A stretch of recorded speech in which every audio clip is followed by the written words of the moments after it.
নমস্কাৰ প্ৰিয় দৰ্শক, মই শেৱালী। আমাৰ চেনেলৰ অন্য এটি ভিডিঅ'লৈ আপোনাক স্বাগতম জনাইছোঁ। প্ৰিয় দৰ্শক, ভৱিষ্যমালিকা পুৰাণ এখন অতি ৰহস্যময় গ্ৰন্থ বুলি কোৱা হয়, যাক প্ৰায় ৬০০ বছৰ আগতেই ৰচনা কৰা হৈছিল। কোৱা হয় যে এই গ্ৰন্থত বিশ্বত ঘটিব লগা বহু ডাঙৰ ঘটনাৰ বিষয়ে আগতেই সতৰ্কবাণী দিয়া হৈছে। ইয়াত ২০২০ চনত অহা কৰোনা ভাইৰাছ মহামাৰী, ১ জানুৱাৰী ২০২৪ তাৰিখে জাপানত হোৱা ভূমিকম্প আৰু ভৱিষ্যতে সংঘটিত হ'ব লগা তৃতীয় বিশ্বযুদ্ধৰ উল্লেখ পোৱা যায়, যাক এটা পাৰমাণৱিক নিউক্লিয়াৰ যুদ্ধ বুলি বৰ্ণনা কৰা হৈছে। ইয়াৰ উপৰিও এই গ্ৰন্থখনত ভৱিষ্যতে আহিবলগীয়া ভয়ংকৰ ভূমিকম্পসমূহৰো ভৱিষ্যবাণী কৰা হৈছে। এই ভূমিকম্পসমূহ ইমানেই তীব্ৰ হ'ব যে পাহাৰবোৰ নদীত পৰিণত হ'ব আৰু নদীবোৰ পাহাৰৰ দৰে অতি ওখ হৈ উঠিব। এই গ্ৰন্থখনত পৃথিৱীৰ ভৱিষ্যত কেনেকুৱা হ'ব সেয়া বৰ্ণনা কৰা হৈছে। ইয়াৰ মতে ২০২০ চনৰ পৰাই কলিত যুগৰ অন্ত আৰম্ভণি হৈ গৈছে। কিন্তু এই গ্ৰন্থখনৰ মূল বাৰ্তা আৰু সতৰ্কবাণীবোৰ যথাৰ্থ। তথাপি কিছুমান লোকে ইয়াক ভুলভাৱে ব্যাখ্যা কৰি বা নতুন নতুন কথা যোগ কৰি মানুহৰ মাজত ভয়ৰ সৃষ্টি কৰি আছে। সেয়ে আহক এই গ্ৰন্থখনৰ কাহিনী সহজ আৰু স্পষ্ট ভাষাত বুজি লওঁ। এই গ্ৰন্থখন ১৬শ শতিকাত ভাৰতৰ উৰিষ্যা ৰাজ্যত সন্ত অচ্যুতানন্দ দাসে ৰচনা কৰিছিল। সন্ত অচ্যুতানন্দ দাসৰ ওচৰত বিশেষ আধ্যাত্মিক শক্তি আছিল বুলি কোৱা হয়। কোৱা হয় যে তেওঁ ভূত, বৰ্তমান আৰু ভৱিষ্যৎকাল দেখিব পাৰিছিল। তেওঁ যোগতন্ত্ৰ আৰু আয়ুৰ্বেদৰ গভীৰ জ্ঞানী আছিল। কোৱা হয় যে তেওঁ ভৱিষ্যমালিকা পুৰাণখন আহঁত গছৰ পাতত লিখিছিল। এই গ্ৰন্থখন উৰিষ্যাৰ জগন্নাথ মন্দিৰৰ সৈতে গভীৰ সম্পৰ্ক আছে। গ্ৰন্থখনত কোৱা হৈছে যে কলিত যুগৰ অন্ত হোৱা সংকেত জগন্নাথ মন্দিৰেই দিব। এই কিতাপখনৰ সৈতে সদায় ভগৱান জগন্নাথৰ এখন ছবি ৰখা হয়, যিয়ে ইয়াৰ পবিত্ৰতা আৰু গুৰুত্বক প্ৰতিফলিত কৰে। ভৱিষ্যমালিকাত লিখা আছে যে জগন্নাথ মন্দিৰৰ কাষতে এটা পবিত্ৰ আহঁত গছ আছে, যাক কল্পবট বুলি কোৱা হয়। এই গছটো ভগৱানৰ প্ৰতীক বুলি গণ্য কৰা হয়। গ্ৰন্থখনত কোৱা হৈছে যে যদি কোনো কাৰণত এই গছটো উঘালি যায়, তেন্তে সেয়া কলিত যুগৰ অন্ত হোৱাৰ এটা ডাঙৰ সংকেত হ'ব। ইয়াৰ পিছত পৃথিৱীত এনে এটা ভয়ংকৰ মহামাৰী আহিব, যাৰ ফলত লাখ লাখ লোকৰ মৃত্যু হ'ব। আচৰিত কথা এই যে ২০১৯ চনৰ এপ্ৰিল মাহত উৰিষ্যাত ফণী নামৰ এটা ভয়ংকৰ ঘূৰ্ণীবতাহ আহিছিল।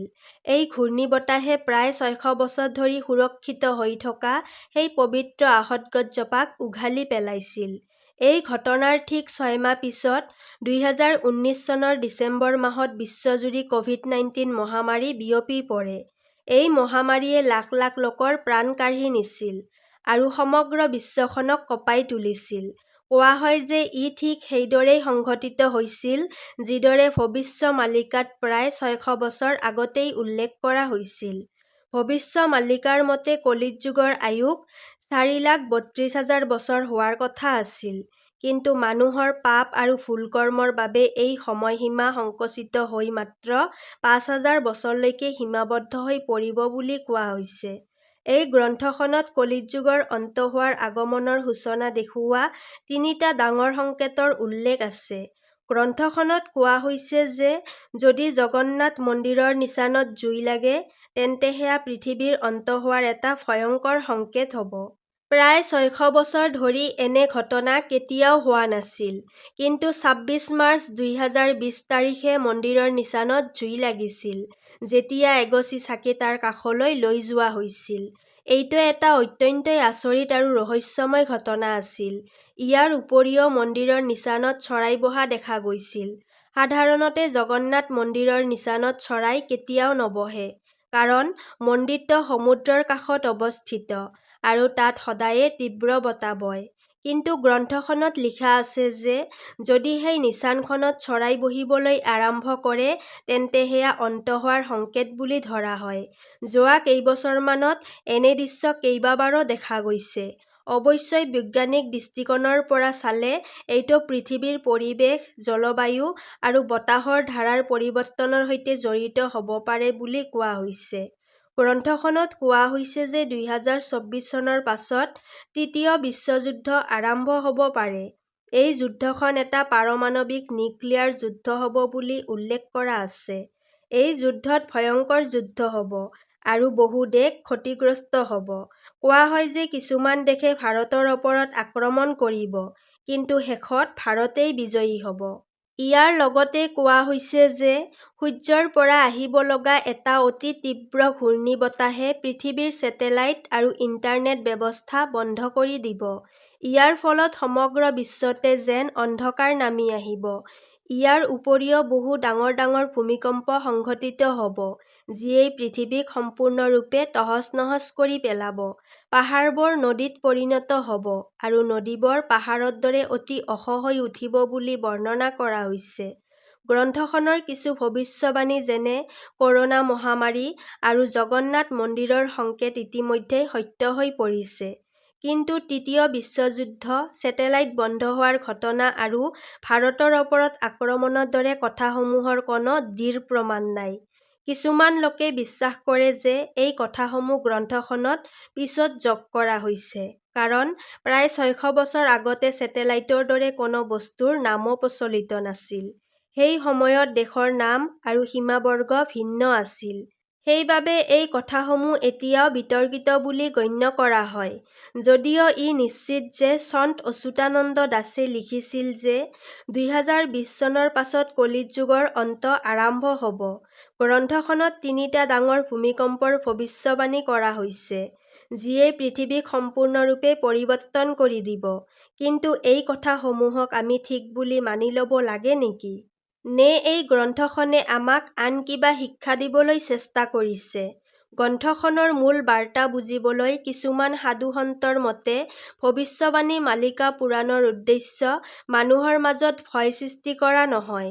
এই গ্ৰন্থখনে আমাক সজাগ আৰু সচেতন কৰিব বিচাৰে। ইয়াত কোৱা হৈছে যে আমি আমাৰ ভুল কামবোৰ ত্যাগ কৰিব লাগিব। যদি আমি পৰিৱেশৰ যত্ন নলওঁ, তেন্তে জলবায়ু পৰিৱৰ্তন, ক্লাইমেট চেঞ্জৰ ফলত ভূমিকম্প, ছুনামি আৰু আগ্নেয়গিৰিৰ দৰে প্ৰাকৃতিক দুৰ্যোগসমূহ অধিক বৃদ্ধি পাব। ক্লাইমেট চেঞ্জৰ ফলত বৰফ গলি গৈছে, সমুদ্ৰৰ জলস্তৰ বৃদ্ধি পাইছে আৰু পৃথিৱীৰ ভিতৰত ভূমিকম্পীয় কাৰ্যকলাপো বৃদ্ধি পাইছে।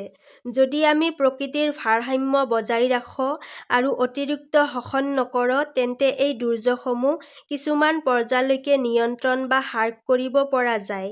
গ্ৰন্থখনত এইটোও কোৱা হৈছে যে ভগৱান বিষ্ণুৰ কল্কি অৱতাৰ এতিয়াও বহু সময় পিছত আহিব। কলিৰ যুগৰ মুঠ 4,32,000 বছৰৰ ভিতৰত এতিয়াও প্ৰায় 4,26,875 বছৰ বাকী আছে বুলি উল্লেখ কৰা হৈছে। গ্ৰন্থখনৰ মতে 2024 চনৰ হিচাপত যেতিয়া গংগা, যমুনা আৰু সৰস্বতী এই তিনিওটা নদী সম্পূৰ্ণৰূপে শুকাই যাব, তেতিয়া কল্কি অৱতাৰ আগমন হ'ব আৰু কলি যুগৰ অন্ত ঘটিব। বৰ্তমান সৰস্বতী নদী প্ৰায় সম্পূৰ্ণৰূপে শুকাই গৈছে। যমুনা নদীৰ অৱস্থা বহুত বেয়া হৈ আছে, কিন্তু গংগা নদী এতিয়াও নিজৰ সম্পূৰ্ণ শক্তিৰে প্ৰবাহিত হৈ আছে। সেয়েহে এতিয়ালৈকে পৃথিৱী শেষ হৈ যাব বুলি ভয় কৰাৰ কোনো প্ৰয়োজন নাই। 2024 চনৰ পাছৰ পৰা এই গ্ৰন্থখন বহুত চৰ্চাত আহি পৰিছে। লোকসকলে ইয়াৰ ভৱিষ্যবাণীবোৰ শুনি ভয়ত আছে আৰু ভাবিছে যে পৃথিৱী সোনকালেই শেষ হৈ যাব। কিন্তু আমি আতংকিত হোৱাৰ কোনো প্ৰয়োজন নাই। আমি এই ভৱিষ্যবাণীবোৰৰ গভীৰ অৰ্থ বুজিবলৈ চেষ্টা কৰা উচিত। এই গ্ৰন্থখনে আমাক শিকাইছে যে আমি সঠিক পথত চলিব লাগে। সত্য, প্ৰেম, দয়া আৰু ক্ষমাৰ দৰে গুণসমূহ নিজৰ জীৱনত গ্ৰহণ কৰিব লাগে। এই গ্ৰন্থখন মানুহক ভয় দেখুৱাবলৈ নহয়, বৰং সজাগ আৰু সচেতন কৰিবলৈ লিখা হৈছিল। সন্ত অচ্যুতানন্দ দাসে বিচাৰিছিল যে লোকসকলে পাপ আৰু হিংসাৰ পথ ত্যাগ কৰক, কাৰণ হিংসা পৰিৱেশৰ ক্ষতিয়েই এই পৃথিৱীখন ধ্বংসৰ দিশে লৈ যাব পাৰে। সন্ত অচ্যুতানন্দ দাসে কেৱল ভৱিষ্যমালিকাই নহয়, বহু ক্ষেত্ৰতেই পৃথিৱীক বহুত কিবা শিকাই গৈছিল। তেওঁৰ আটাইতকৈ ডাঙৰ বাৰ্তা আছিল ভগৱানৰ বিষয়ে। তেওঁ কৈছিল যে পৃথিৱীৰ আটাইতকৈ ডাঙৰ শক্তি হৈছে শূন্য। শূন্য মানে একেবাৰে কিবা নথকা এক শূন্যতা। সকলো বস্তু এই শূন্যৰ পৰাই আৰম্ভ হয় আৰু শেষত সেই শূন্যতেই মিলি যায়। যদি আপুনি কল্পনা কৰে যে সমগ্ৰ ব্ৰহ্মাণ্ডত কেৱল আপুনি, আপোনাৰ মোবাইল, আপোনাৰ ঘৰ, গ্ৰহসমূহ আৰু সৌৰমণ্ডল সকলো নাইকিয়া হৈ যায়, তথাপিও শূন্য থাকিব, এই শূন্য সদায় আছিল, আছে আৰু থাকিব। সাধাৰণ মানুহৰ মগজুৱে এই শূন্যক সম্পূৰ্ণৰূপে বুজিব নোৱাৰে, কাৰণ আমাৰ বোধশক্তিৰো এটা সীমা আছে। কিন্তু সাধুসন্তসকলে ধ্যানৰ জৰিয়তে এই শূন্যক অনুভৱ কৰিব পাৰে। এইটো এনে এক অৱস্থা যি আমাৰ ৫টা ইন্দ্ৰিয়ৰ সীমাৰ বাহিৰত। আগৰ সময়ৰ কিছুমান সন্ত যেনে অচ্যুতানন্দ দাসৰ ওচৰত ভৱিষ্যত দেখাৰ শক্তি আছিল, কিন্তু আজিৰ যুগত যদি কোনোবাই কয় যে তেওঁ ভৱিষ্যত দেখিব পাৰে, তেন্তে সেয়া সত্য নহয়। যদি সঁচাকৈয়ে কাৰোবাৰ ওচৰত এনে শক্তি থাকিলেহেঁতেন, তেন্তে তেওঁ শ্বেয়াৰ বজাৰত বিনিয়োগ কৰি একে ৰাতিতে পৃথিৱীৰ আটাইতকৈ ধনী মানুহ হৈ উঠিলেহেঁতেন। উদাহৰণস্বৰূপে, যদি কোনোবাই আগতে জানে যে নিফ্টি ৫০ ইনডেক্স ২০,০০০ৰ পৰা ২২,৮০০লৈ যাব, তেন্তে তেওঁ কম দামত কল অপচন কিনি লাখ টকাৰ পৰা কোটি টকালৈ উপাৰ্জন কৰিব পাৰে। কিন্তু ভৱিষ্যতৰ আটাইতকৈ সুন্দৰ কথা এয়েই যে ভৱিষ্যত কোনো মানুহেই জানিব নোৱাৰে, ইয়াক কেৱল সেই সৰ্বশক্তিমানেই জানে। ইয়াৰ আগতেও ২০২১ চনত মায়া সভ্যতাৰ আধাৰত কোৱা হৈছিল যে পৃথিৱী শেষ হৈ যাব, কিন্তু তেনে একো নহ'ল। আজিও কিছুমান লোকে ভৱিষ্যত দেখাৰ দাবী কৰে। বিশেষকৈ আফ্ৰিকাৰ কিছুমান জনজাতিৰ মাজত এনেধৰণৰ লোকৰ ওচৰলৈ মানুহ যায় আৰু দান দিয়ে, কিন্তু অধিকাংশ ক্ষেত্ৰতে এইবোৰ কথা মিছা বা ভ্ৰান্ত বুলি প্ৰমাণিত হয়। ভৱিষ্যমালিকা পুৰাণখন মানুহক ভয় দেখুৱাবলৈ নহয়, বৰং সজাগ আৰু সচেতন কৰিবলৈ লিখা হৈছিল। ই আমাক শিকাইছে যে আমি প্ৰকৃতিৰ যত্ন ল'ব লাগে, পাপ আৰু হিংসাৰ পথক ত্যাগ কৰি সঠিক পথত আগবাঢ়িব লাগে। সন্ত অচ্যুতানন্দ দাসৰ মূল বাৰ্তা আছিল যে পৃথিৱীৰ আটাইতকৈ ডাঙৰ শক্তি হৈছে শূন্য, আৰু আমি সেই শূন্যৰ দিশে আগবাঢ়িব লাগে। এই গ্ৰন্থখনক শব্দে শব্দে লোৱাৰ প্ৰয়োজন নাই, ইয়াৰ গভীৰ আৰু আধ্যাত্মিক বাৰ্তাক বুজি লোৱাই মুখ্য। এই কিতাপখনে আমাক প্ৰেম, দয়া আৰু পৰিৱেশ সংৰক্ষণৰ গুৰুত্ব শিকায়। সেয়েহে ভয় নকৰি সঠিক কাম কৰক আৰু পৃথিৱীখনক অধিক ভাল কৰি তোলাত নিজৰ অংশীদাৰিত্ব আগবঢ়াওক। প্ৰিয় দৰ্শক, আজিৰ ভিডিঅ'টো ইমানেই আছিল। যদি ভিডিঅ'টো ভাল লাগিছে তেন্তে ভিডিঅ'টিত এটা লাইক কৰি চেনেলটো ছাবস্ক্ৰাইব কৰি ৰাখিব। তেতিয়াহ'লে আজিলৈ ইয়াতেই সামৰিছোঁ। কাইলৈ পুনৰ লগ পাম আন এটি ভিডিঅ'ৰ সৈতে। ধন্যবাদ।